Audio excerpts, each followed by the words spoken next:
Hallelujah. मैं pastor Arun Sidhu मसीह दे लोग channel के द्वारा अज फिर तुहाडे नाल परमेश्वर का वचन साझा करांगा। और मैं सब तो पहला तुहाडा सब का स्वागत करना चाहता हाँ परमेश्वर की हजूरी दे विच कि परमेश्वर का वचन ही सानू दसदा है कि जिथे मेरे नाम ते 2 या 3 इकट्ठे होंगे मैं उत्थे जरूर हाजिर होवांगा। और असी सचमुच परमेश्वर के वचन के अनुसार असी उम्मीद रखते हैं कि परमेश्वर साडे विचकार हाजिर है और परमेश्वर की पवित्र हजूरी साडे विचकार है। सो आओ असी परमेश्वर के वचन वाल जावांगे। अज असी परमेश्वर के वचन विचों देखांगे कि परमेश्वर साडे नाल वादा करते हैं कि कोई भी शैतान की ताकत सानू उन्नति करन तो रोक नहीं सकती। वो चाहे उन्नति साडी आत्मिक जीवन की होवे जां साडी दुनियावी जीवन की होवे, वो उन्नति नू कोई भी शैतान की ताकत रोक नहीं सकती। परमेश्वर के वचन के विचों देखांगे कि परमेश्वर इस दे लई की सानू दसदे हन। असीं पढ़ांगे यूहन्ना दी अंजील उहदा 3 अध्याय उहदी 8 आयत पढ़ांगे। परमेश्वर के वचन विच इस तरह लिखा है, हवा जिधर चाहती है उधर चलती है और तू उसका शब्द सुनता है परंतु नहीं जानता कि वह कहाँ से आती और किधर को जाती है। जो कोई आत्मा से जन्मा वह ऐसा ही है। हालेलुया। कि परमेश्वर का वचन सानू दसदा कि हवा जिहड़ी हवा है उसके उत्ते किसी का कोई कंट्रोल नहीं है, कोई हवा नू बन के नहीं रख सकता। हवा जिधर चाहती आ उधर चलती आ, पर असी उसनू देखते हाँ चलती हुई हवा नू असी सुन सकते हैं, उसकी आवाज़ सुन सकते हैं कि हवा चलती आ, पर असी नहीं जानते वो कित्थों आउंदी आ ते कित्थे नू जांदी आ। और ना ही असी उन्होंने कभी वस दे विच कर सकते हैं, ना असी उन्होंने बन के रख सकते हैं, ना उन्होंने असी कभी रोक सकते हैं हवा नू चलन तो। इसे तरह परमेश्वर का वचन कहता कि जो आत्मा तो जन्मिया वो इसे तरह ही है, वो उस हवा दे वर्गा आ जिहड़ी हवा नू कोई भी अपने वस दे विच नहीं कर सकता। इसे तरह एक आत्मिक इंसान आ उन्होंने कोई भी उन्नति करन तो जां जो वो काम करदा आ, जिस काम नू हथ लाउंदा आ, जिस काम दे वालों जाना चाहता है उसनू कोई भी शैतान की ताकत रोक नहीं सकती। शैतान की ताकत लख जोर ला लवे पर वो एक आत्मिक बंदे नू कभी भी रोक नहीं सकणगे। वो आत्मिक बंदा चाहे परमेश्वर के वचन नू फैलाउण दा काम करे, चाहे वो कोई बिजनेस करे, चाहे वो अपनी फैमिली दे विच उन्नति करना चाहे, कोई भी शैतान की ताकत उहदे रुकावट का कारण नहीं बन सकती। क्योंकि परमेश्वर का वचन कहता है कि जो कोई आत्मा तो जन्मिया वो इसे तरह है। मैं तुहानू कुछ एग्जाम्पल देवांगा परमेश्वर के वचन दे विचों जो आत्मिक लोग सन और उन्होंने कोई भी शैतान की ताकत कोई भी मुसीबत उन्होंने कदमां नू रोक नहीं सकी। वो जिधर नू जाना चाहते सीगे वो गए और कोई भी शैतान की ताकत या कोई भी मुसीबत या कोई भी चीज़ उन्होंने रोक नहीं सकी, उन्होंने स्पीड नू स्लो नहीं कर सकी, बल्कि उन्होंने अपने जीवन में वो किया जो परमेश्वर की मर्जी सी और उन्होंने परमेश्वर की मर्जी नू बिना किसी रुकावट दे पूरा किया। असी देखते हाँ मूसा जो परमेश्वर का दास सीगा, जदों वो इसराइली लोगों को मिस्र की गुलामी विचों कढ़ के लैके आया ते सामने लाल समुंदर सीगा। और तुसी वचन नू अगर पढ़ो, अगर तुसी मूसा दे बारे पढ़ो ते लाल समुंदर भी उन्होंने रोक नहीं सकिया। लाल समुंदर नू भी उन्होंने रास्ता देना पिया क्योंकि वो परमेश्वर का आत्मिक जन सीगा, वो परमेश्वर की हजूरी दे विच चलण वाला बंदा सीगा, वो परमेश्वर की मर्जी नू पूरा करने वाला इंसान सीगा। इस करके समुंदर भी उसके रास्ते नू रोक नहीं सकिया। सो इस तरह असीं देखते हैं दूसरी एग्जाम्पल देखते हैं असीं यूसुफ दी कि यूसुफ नू खूब भी जिहड़ा वो अपने अंदर रख ना सकिया कि परमेश्वर दे दास नू जिहड़ा वो परमेश्वर दा बंदा सी, परमेश्वर दे नाम दे विच चलण वाला सीगा, वो जद के उहदे भरा जिहड़े सीगे उहदा विरोध करदे सीगे पर वो फिर भी अपने भरावां दा विरोध नहीं करदा सीगा। वो परमेश्वर दे मर्जी के अनुसार अपना जीवन बिताउंदा सीगा ते खूब ही उन्होंने अपने अंदर ना रख सकिया। और जदों वो 30 सिक्कियां दे विच बेचिया गया तां उदों भी वो गुलाम नहीं रहा, वो गुलामी विचों निकलिया और वो उस मिस्र देश का एक बड़ा अधिकारी बनया और अपने भरावां अपने परिवार नू ਜਦੋਂ ਕਾਲ ਦੇ ਦਿਨ ਸੀਗੇ ਉਹਨਾਂ ਨੂੰ ਬਚਾਉਣ ਦਾ ਕਾਰਨ ਬਣਿਆ, ਉਹਨਾਂ ਦੀ ਆਸ਼ੀਸ਼ ਦਾ ਕਾਰਨ ਬਣਿਆ।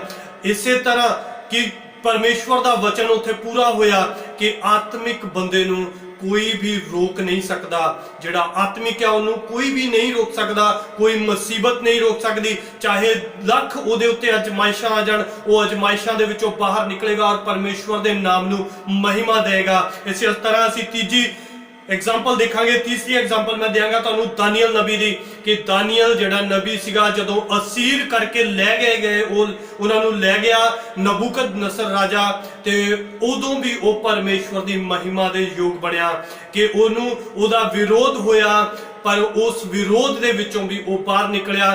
वो जदों वो परमेश्वर दी हजूरी विच जांदा सीगा ते कुछ लोग जिहड़े ओदा विरोध करदे सीगे, उसदी उच्ची पदवी दे कारण ओदे तो जैलस करदे सीगे, ते उन्होंने एक योजना बनाई कि ये परमेश्वर की हजूरी विच जांदा है ते असीं इस नूं किस तरह रोक सकते हाँ।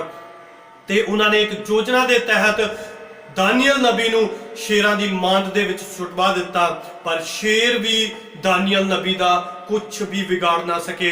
वो रात पर पूरी रात शेरां दे घोरे दे विच रहा, पर भुखे शेर सीगे वो, फिर भी शेर उसनूं कुछ भी उन्होंने कुछ भी नुकसान ना पहुंचा सके, क्योंकि परमेश्वर उस दानियल नबी दे नाल सीगा। उसने परमेश्वर ने शेरां दे मुंह नूं बंद किया और शेरां ने दानियल नबी नूं कुछ भी नुकसान नहीं पहुंचाया, बल्कि परमेश्वर की गवाही का कारण बनया। और जदों वो शेरां दी मांद दे विचों जीवित बाहर निकलिया ते उत्थे दे राजे ने ऐलान कर दिता कि जिस परमेश्वर की उपासना दानियल नबी करता है, पूरा देश जिन्ने राजां दे उत्ते मेरा राज है, वो पूरे लोग उस यहोवा परमेश्वर नूं मनणगे जो दानियल नबी दा परमेश्वर है। इसी तरह जो आत्मिक है वो खुद ते बचदा है और दूजियां दे बचण दा कारण भी बनदा है। हालेलुया। और असीं चौथी एग्जाम्पल देखांगे अयूब नबी दी, जदों परमेश्वर दी हजूरी दे विच शैतान गया और शैतान नूं परमेश्वर ने पूछा तू कित्थों आया है, और शैतान ने कहा मैं दुनिया की सैर करके आया है। परमेश्वर ने चैलेंज कर दिता कि तू मेरे बंदे नूं देखिया जिहड़ा खरा और भला इंसान आ, अयूब नबी।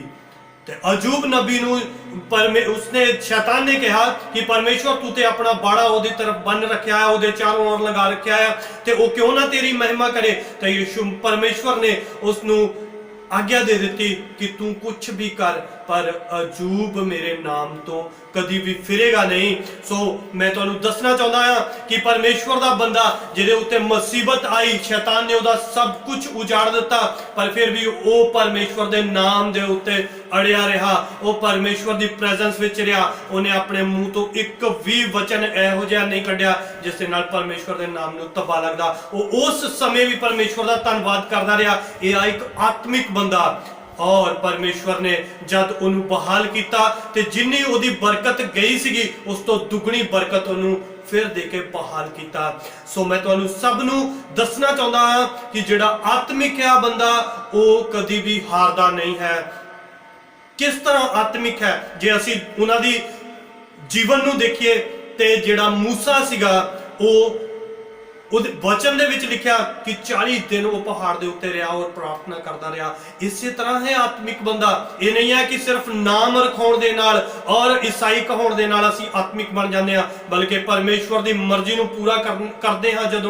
जदों परमेश्वर की हजूरी विच रहिंदे हां, वचन नूं पढ़दे हां, परमेश्वर दे नाल एक संबंध बनाउंदे हां, तां असीं आत्मिक हुंदे हां। परमेश्वर अपना आत्मा सानूं दिंदा है। दूसरा, जदों असीं देखदे हां यूसुफ, उहनूं जदों मौका मिलिया, पूरा मौका उहनूं मिलिया वह विचार करन दा, पर उन्हें इनकार किया वह विचार करन तो, और परमेश्वर की हजूरी विच गया, परमेश्वर की प्रेजेंस विच रहा, परमेश्वर तो अलग नहीं होया।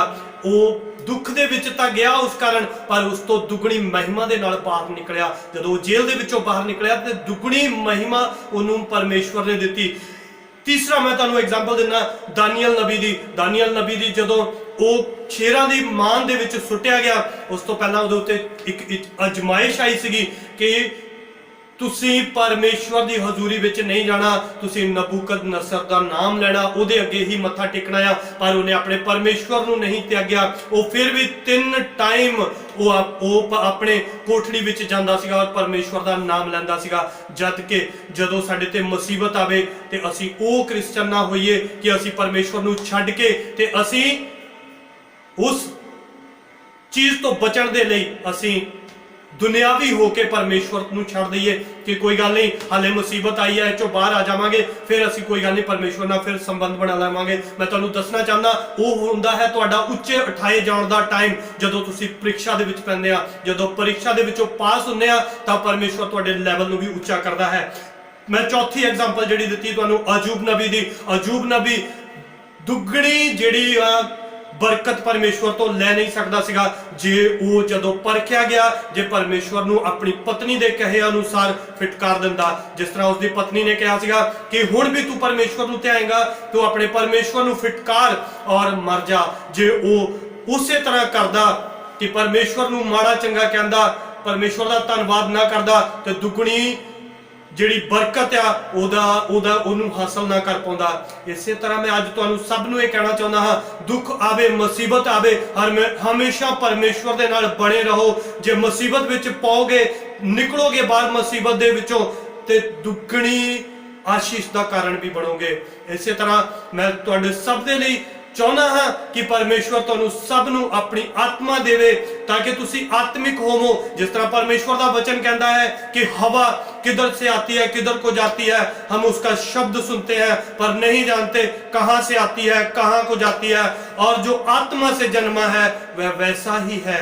सो मैं तुहानू सब नू ये कहना चाहांगा कि सानू सब नू जरूरत है कि असी आत्मा तो जन्मीए ताकि जदों साडे ते परीक्षा आए असी उस दे विचों सफल हो सकीए ते कोई भी शैतान दी ताकत सानू रोक नहीं सकेगी। फिर हालेलुया।